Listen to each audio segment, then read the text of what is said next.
Радик. Разработку выполняем стандартным материалом. Мелкослов 845. На автомобиле уже есть достаточно много следов эксплуатации и коррозии. Почистили, обработали.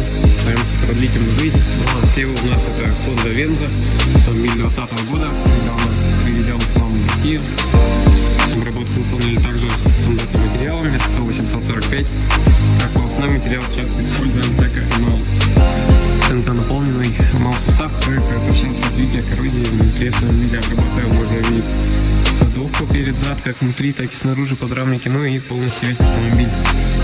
Видео обязательно на канале.